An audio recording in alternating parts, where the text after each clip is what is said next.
33वें स्थापना दिवस की श्रृंखला में आयोजित 3 दिवसीय स्थापना दिवस समारोह में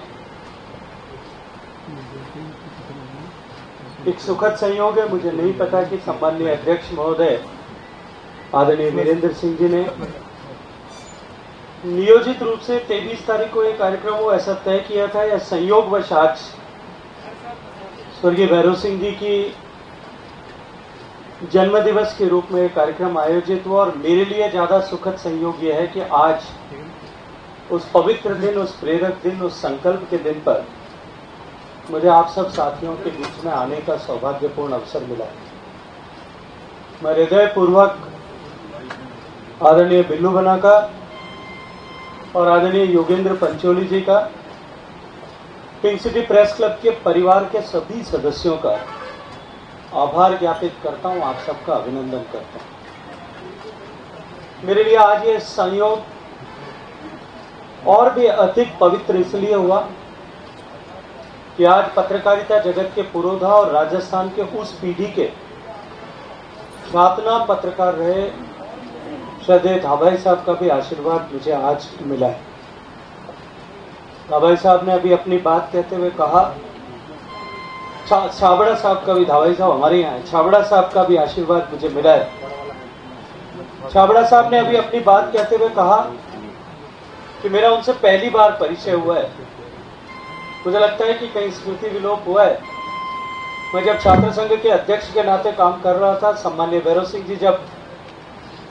मुख्यमंत्री के नाते राजस्थान का मार्गदर्शन करते थे, तब सामान्य मुख्यमंत्री जी के कार्यालय में मेरे को आपके साथ में वेटिंग हॉल में बात करने का एक बार अवसर मिला था। और तब भी आपने इस बात को बताया था कि मेरी राजनीतिक प्रतिबद्धता कांग्रेस पार्टी के साथ में है, लेकिन भैरव सिंह जी का आचरण और व्यवहार प्रति और उनका दोस्ताना रिश्ता प्रतिबद्धताओं से परे है। इसलिए मैं आज यहाँ पे बैठा हूँ और मैं आज भी आप उस बात को सम्मान के साथ, गर्व के साथ में याद करते हैं। मैं आपको प्रणाम करता हूँ, आपको अभिवादन करता हूँ। मंच पर उपस्थित पूर्व मंत्री, भारतीय जनता पार्टी के वरिष्ठ नेता श्रद्धेय कालीचरण जी, मंच पर उपस्थित भगवा का वेश धारण करके सनातन की परंपरा को प्रवाहमान करने के लिए अपना जीवन समर्पित करने वाले श्रद्धेय बालमुकुंदाचार्य जी, मंच पर उपस्थित पत्रकारिता के जगत से आने वाले और पत्रकारिता के माध्यम से अपनी पहचान बना करके आज राजस्थान की विधायिका में भी अपनी पहचान बनाने वाले एक छोटे से समय में मेरे साथ में जिनका हमेशा ही मार्गदर्शक ऐसा जिनका रिश्ता रहा है, आदरणीय गोपाल शर्मा जी, मेरी छोटी बहन विधायक आदरणीय रितु जी, इस सभागार में उपस्थित पिंक सिटी प्रेस क्लब की एसोसिएशन के सभी पदाधिकारीगण, सभी वरिष्ठ पत्रकार, जिन लोगों का आज सम्मान हुआ है, आदरणीय योगेंद्र जी भाई साहब से लेकर के मणिमाला जी तक, मैं सबको हृदयपूर्वक बधाई देते हुए आप सबको, क्योंकि दीपावली के पर्व की शुरुआत दशहरे के साथ में हो चुकी है, आप सबको दीपोत्सव की हृदयपूर्वक शुभकामनाएं देता हूं, आप सबको बधाई देता हूं। अभी जब मंच संचालन करते हुए कहा जा रहा था कि इन सब लोगों ने जिन्हें पुरस्कृत किया जा रहा है उन्होंने बहुत उत्कृष्ट काम किया, मैं नजरें दौड़ा उठा करके देख रहा था, अंतिम पंक्ति में बैठे हुए लोगों ने भी शायद उतना ही काम किया होगा। अपने पास जो जिम्मेदारी है उस जिम्मेदारी का बहुत गंभीरता के साथ में, ईमानदारी के साथ में निर्वहन किया होगा। ये दीगर बात है कि जो चयन समिति है उन्होंने शायद कुछ मापदंडों को लेकर के, कुछ विशेष मानदंड को लेकर के कुछ लोगों का चयन किया होगा, लेकिन मैं ये मानता हूं कि इस क्षेत्र में काम करने वाले सभी लोग इस सम्मान के अधिकारी हैं। ये केवल मात्र व्यवस्था का प्रतीक है कि कुछ लोगों को आज सम्मानित किया गया। तो पत्रकारिता का जगत इस भारत में यदि इतिहास के दृष्टिकोण से देखा जाए तो नारद मुनि के समय से पत्रकारिता का भारत में प्रादुर्भाव हुआ और तब से लेकर के आज तक पत्रकारिता के जगत में काम करने वाले लोगों ने अपने पवित्र आचरण से, व्यवहार से इस क्षेत्र को इतनी ऊंचाई दी कि आज सामान्य बोलचाल की भाषा में भी पत्रकारिता के जगत को लोकतंत्र के चौथे स्तंभ के रूप में पहचान मिली है। और आज ये समय जब एक करवट ले रहा है, एक तरफ तकनीकी के युग के प्रवेश के बाद में जिस तरह से पत्रकारिता के मायने बदले, हम एक बार फिर दोहराए पर खड़े। जब लेखनी का जगत था और केवल प्रिंट मीडिया ही अवेलेबल था, और उसके बाद में जब टीवी में न्यूज़ की व्यवस्था का प्रादुर्भाव हुआ, 24 आवर्स चलने वाले न्यूज चैनल्स आए थे, तब एक बदलाव, एक ऐसा जो है उहापोह की अवस्था थी। लेकिन समाज में बदलती हुई तकनीकी के साथ में, बदलती हुई व्यवस्थाओं के साथ में, समाज ने तो अपने आप को उसके साथ में एकाकार किया ही, लेकिन साथ साथ ही पत्रकारिता जगत ने भी अपने आप को उसके साथ में एकाकार और एकरूप किया। और इस तरह से कि जैसे कभी शायद वो शून्य नहीं था, उस तरह की परिस्थिति आज बनी है। लेकिन जो सैकड़ों सालों के बाद में जिस तरह के परिवर्तन हुए थे तकनीकी की प्रधानता के इस युग में, अब कुछ दशक में उतने ज्यादा परिवर्तन हुए। इंटरनेट के आने के बाद में पत्रकारिता में बदलाव हुआ, और साथ साथ में सोशल मीडिया के आने के बाद में निश्चित रूप से पत्रकारिता का स्वरूप बहुत तेजी के साथ में बदला है। और इस बदलते हुए स्वरूप में जब सोशल मीडिया के प्लेटफॉर्म पर जिस तरह से न्यूज को पर्सिपिटेट किया जा रहा है, जिस तरह से बिना ऑथेंटिसिटी के न्यूज जो है वो समाचारों को चलाया जा रहा है, निश्चित रूप से जो व्यवस्था वाली पत्रकारिता का जगत है, जो ऑर्गेनाइज्ड जो है वो पत्रकारिता का जगत है, उसकी जिम्मेदारी और उसमें काम करने वाले लोगों की जिम्मेदारी और अधिक बढ़ गई। क्योंकि आज इस समय में जिस तेजी के साथ में सोशल मीडिया ने एक पैठ और अपनी जगह बनाई थी, उसी तेजी के साथ में उसकी क्रेडिबिलिटी जो है वो डिटोरिएट हो रही है। लोग उस पर सहज रूप से विश्वास करना समाप्त कर रहे हैं। ऐसे में इस समाज की, इस जगत की, इस फ्रेटर्निटी की जिम्मेदारी है कि वो जब व्यवस्था में इस तरह का अविश्वास पैदा हो रहा है, उस अविश्वास को बदल जो है विश्वास में बदलने के लिए हम सब लोग मिलकर के काम करें। आज श्रद्धेय भैरव सिंह जी की जन्म जयंती का वर्ष है, और निश्चित ही आज राजस्थान के राजनीति के क्षेत्र में काम करने वाले लोग, चाहे वो किसी भी वैचारिक प्रतिबद्धता के साथ में जुड़े होंगे, किसी भी राजनीतिक विचारधारा के साथ में उनका जुड़ाव होगा, लेकिन आज निश्चित रूप से राजस्थान में राजनीतिक क्षेत्र में काम करने वाले, सामाजिक क्षेत्र में काम करने वाले लोगों के लिए आज निश्चित एक संकल्प और प्रेरणा का दिन है। मैं आज ऐसे महत्वपूर्ण दिन, जिस दिन एक सामान्य घर में पैदा होकर के, एक सामान्य परिवार में पैदा होकर के, सुदूर गांव में पैदा होकर के, वहां से लेकर के दिल्ली की दूरी, जिन्होंने अपने पुरुषार्थ से, अपने परिश्रम से, अपने चातुर्य से, अपनी निष्ठा से, अपनी संगठन शक्ति से और अपनी संकल्प शक्ति के द्वारा जिन्होंने इतना लंबा मार्ग तय किया, वो भैरव सिंह जी का जीवन हम सब के लिए निश्चित रूप से प्रेरणा का विषय है। सम्मानीय भैरव सिंह जी का संबंध राजस्थान के पत्रकार जगत से भी, मैंने छात्र राजनीति में छात्र संघ का अध्यक्ष होते हुए मैंने अपनी आंखों से उसको देखा और अनुभव किया है। किस तरह से उनका कपूर चंद कुलिश साहब के साथ में जो संबंध था, वहां से लेकर के हर छोटे बड़े पत्रकारिता जगत में काम करने वाले व्यक्ति के साथ में जो व्यक्तिगत उनका संबंध था, और जिस तरह से निर्बाध प्रवेश उनके घर में सब पत्रकारिता के जगत में काम करने वाले लोगों का होता था, मुझे लगता है कि आजकल के बदली हुई परिस्थिति में उस चीज को निश्चित ही इस पीढ़ी के लोगों ने, आदरणीय हमारे साथ में बैठे बुजुर्ग पीढ़ी के लोगों ने जो अनुभव किया है, वो शायद वो सौभाग्य इस पीढ़ी के, वर्तमान पीढ़ी के लोगों को नहीं मिलता होगा। कुछ लोगों के साथ में संबंध हो सकते हैं, लेकिन अपनी विपक्षी विचारधारा के लोगों की बात को भी उसी गंभीरता के साथ में सुनना और उनकी बात को अपने प्रतिक्रमण, व्यक्तिगत प्रतिक्रमण, आचार और व्यवहार में प्रतिक्रमण के एक अवसर के रूप में देखना, ये निश्चित ही एक बहुत बड़े हम सब लोगों के प्रेरणा का विषय है। मित्रों, आज ऐसी परिस्थिति में हम सब लोगों को काम करने का अवसर मिला है जब हमारा देश परिवर्तन के रास्ते से गुजर रहा है, और हम सब देख रहे हैं, पूरा विश्व इस बात को स्वीकार कर रहा है कि आज आजादी के 75 साल पूरे होने के बाद में जिस अमृत काल में भारत ने प्रवेश किया, और सम्मानीय प्रधानमंत्री जी के नेतृत्व में जिस तरह से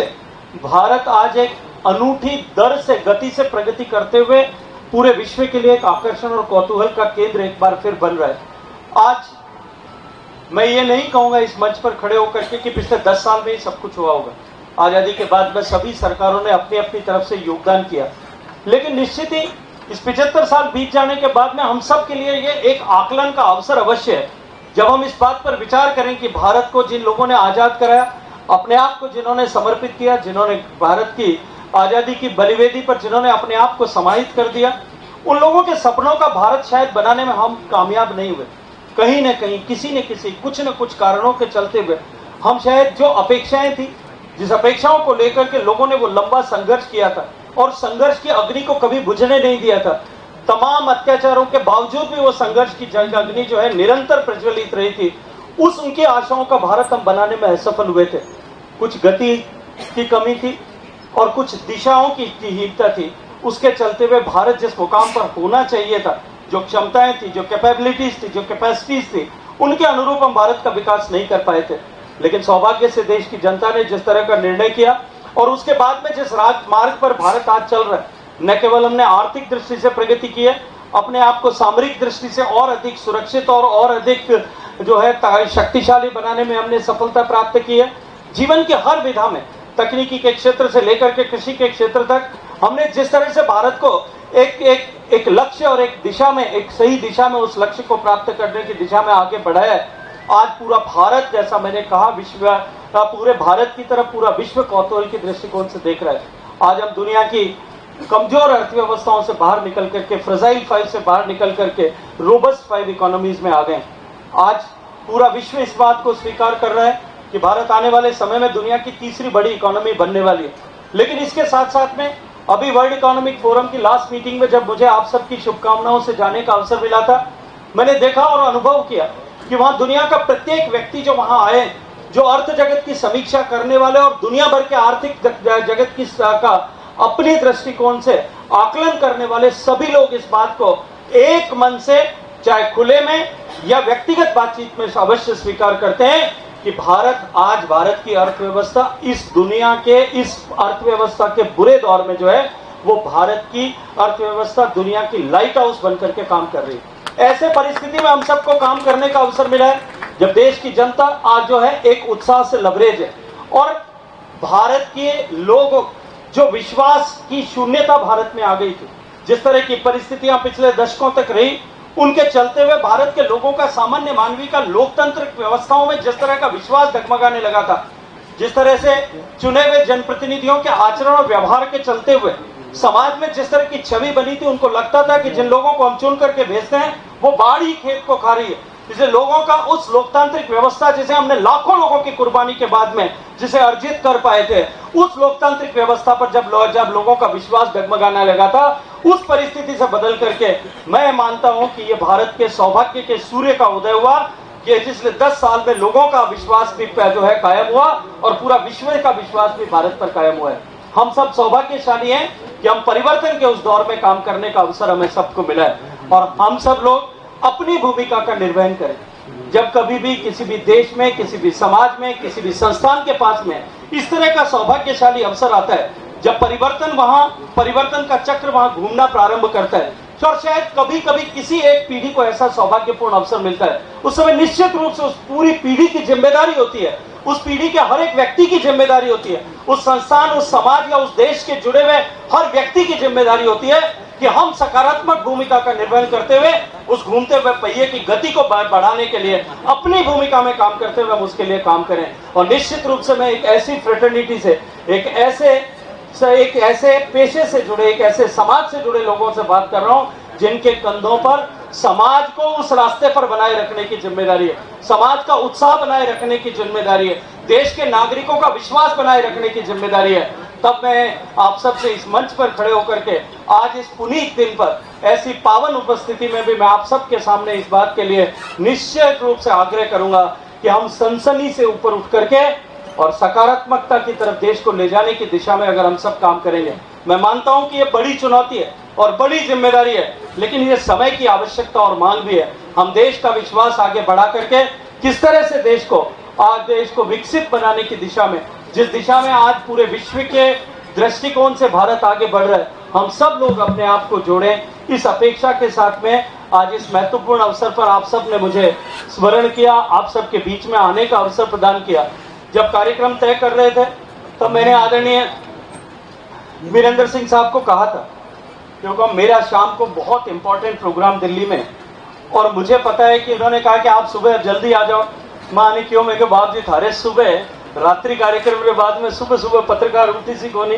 और मैंने 10 बजे तक थी कि वो कि 10 बजे आ जाओ, मैं कार्यक्रम करा। मैं तो अब आदरणीय बिल्लू बना जब बात कर रहे थे तब इन्होंने नीचे जो है कॉन्फ्रेंस रूम से लेकर के ऊपर तक की तो बताई, मैं तो उसके ऊपर वाली जगह को भी जानता हूँ कि यहाँ 60 रुपए में खाना मिलता है, उसके अलावा छत पे क्या मिलता है वो भी मुझे पता है, लेकिन और कैसे मिलता है ये भी मुझे जानकारी है। इसलिए मैंने कहा था कि देखो आपके लिए भी चुनौती होगी, मेरे लिए संकट होगा कि मुझे 1 बजे की फ्लाइट पकड़नी पड़ेगी। कल मैंने पटना से भी जब बात हुई तब मैंने कहा कि आप थोड़ा सा समय का अगर ध्यान रखेंगे तो मेरे लिए अनुकूलता होगी। लेकिन मैं धन्यवाद करता हूं कि देर सही लेकिन फिर भी आदरणीय वीरेंद्र सिंह साहब ने, सब ने मुझे ये सौभाग्यपूर्ण अवसर दिया। मैं मंच पे बैठे हुए सभी वरिष्ठ भारतीय जनता पार्टी के नेता जनप्रतिनिधियों से भी हृदयपूर्वक क्षमा याचना करता हूं कि मैंने व्यवस्था को तोड़ करके पहले बोलने के लिए अनुरोध किया। आदरणीय कालीचरण जी ने और सभी सम्मानीय लोगों ने मुझे इस बात का अवसर प्रदान किया। मेरी परिस्थिति को समझते हुए press capping city press club के पदाधिकारियों ने भी इस बात के लिए मुझे अनुमति दी। मैं हृदय पूर्वक धन्यवाद करते हुए आप सबको दीपावली की बधाई देना चाहता हूं। दीपावली का ये त्योहार निश्चित रूप से सांस्कृतिक रूप से महत्वपूर्ण, आध्यात्मिक रूप से भी इसकी महत्ता है। हमारे यहाँ भारत के संस्कृति का प्रादुर्भाव जिस तरह से होने के बाद में उसका प्रकाश जिस तरह से दुनिया के लगभग 50-60 देशों तक पहुंचा, उन देशों में भी निश्चित रूप से इसकी एक महत्ता है। लेकिन इसके साथ साथ में दीपावली का यह त्योहार स्वयं को प्रकाशित करने की प्रेरणा देने वाला